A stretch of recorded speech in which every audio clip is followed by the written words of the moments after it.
তুমি যদি ইংরেজি বলতে চাও এবং লিখতে চাও তাহলে এই ভিডিওটা তোমার জন্য। কোনো কিছু মজা পাচ্ছি অর্থে, যে কোনো কিছু মজা পাচ্ছি, এরকম মজা পাচ্ছি দিয়ে আমরা অনেক কথা বলে থাকি, সেই বাক্যগুলো তুমি যেভাবে বলবে। আমি যদি বলি আমি গাড়ি চালিয়ে মজা পাচ্ছি, তাহলে এর সেন্টেন্সটা কেমন হবে? আমি যদি বলি আমি সাঁতার কেটে মজা পাচ্ছি, এর সেন্টেন্সটা কেমন হবে? সেই স্ট্রাকচারটা হলো সাবজেক্ট প্লাস এনজয় প্লাস ভার্বের সাথে আইএনজি প্লাস অবজেক্ট। আবার বলছি, সাবজেক্ট প্লাস এনজয় প্লাস ভার্বের সাথে আইএনজি, তারপর হবে অবজেক্ট। যেমন আমি গাড়ি চালিয়ে মজা পাচ্ছি, আই এনজয় ড্রাইভিং কার। আমি সাঁতার কেটে মজা পাচ্ছি, আই এনজয় সুইমিং। আমি লিখে লিখে মজা পাচ্ছি, আই এনজয় রাইটিং। আমি দৌড়ে দৌড়ে মজা পাচ্ছি, I enjoy running. Say football খেলে মজা পাচ্ছে, হি এনজয়স প্লেইং ফুটবল। তুমি হাঁটাহাঁটি করে মজা পাচ্ছ, ইউ এনজয় ওয়াকিং।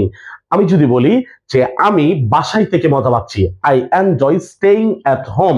তাই বলছি এরকম মজা পাচ্ছি অর্থে যত বাক্য আছে তুমি এই স্ট্রাকচারটা অ্যাপ্লাই করে বলতে পারো।